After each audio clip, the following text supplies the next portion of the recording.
When you read about ISIS slaughtering Christian children, women, etc. in the Middle East, it sounds a lot like what God told Joshua to do in the Promised Land.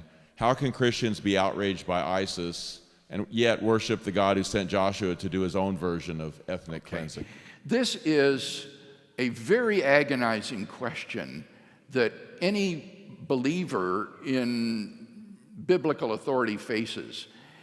And I've written on this on our website in Question of the Week number 16, and then I revisit it again, I believe, in Question of the Week 238. And so if you want a fuller development of this issue, I would suggest you look at Question 16 and Question 238. Let me just say this.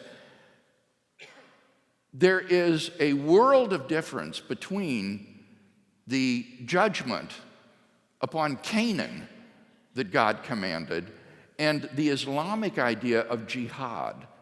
Jihad is a religious war. It is the use of violence to convert people to the religion of Islam. If the people that you're having jihad against repent and become Muslims, then you're not to kill them anymore because now they're Muslims. It is a use of violence in the propagation of the Islamic faith. It is a tool of evangelism, in effect. That is completely different than the invasion of Canaan in the Old Testament. That was an example of God's judgment upon these corrupt Canaanite tribes that were inhabiting the land of Canaan at that time.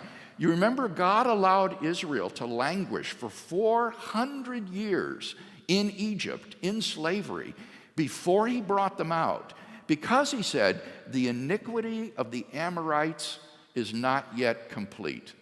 God waited until these Canaanite tribes were so evil, so reprobate, that they were ripe for judgment. And then he delivered the land over to Israel, and he used the armies of Israel as a tool of judgment, as a means of bringing judgment on them.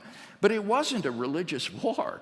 It wasn't an attempt to convert these people to Judaism. It wasn't a means of spreading Judaism. So it's a world of difference. God was judging the nations of Canaan in the same way that he would later judge Israel when he allowed the armies of Babylon to come in and destroy Israel and take its people into exile. So there's a world of difference between what ISIS and other jihadists are doing and the sort of judgment that God brought upon Canaan and then later brought upon Israel itself. Now, that leaves a host of questions still unanswered, but I would refer you at least to those questions that I've written, and I think this does help us to see that there is an enormous difference between using war and violence as a tool of evangelism and the kind of judgment that God brought upon the Canaanite tribes and then later upon Israel itself.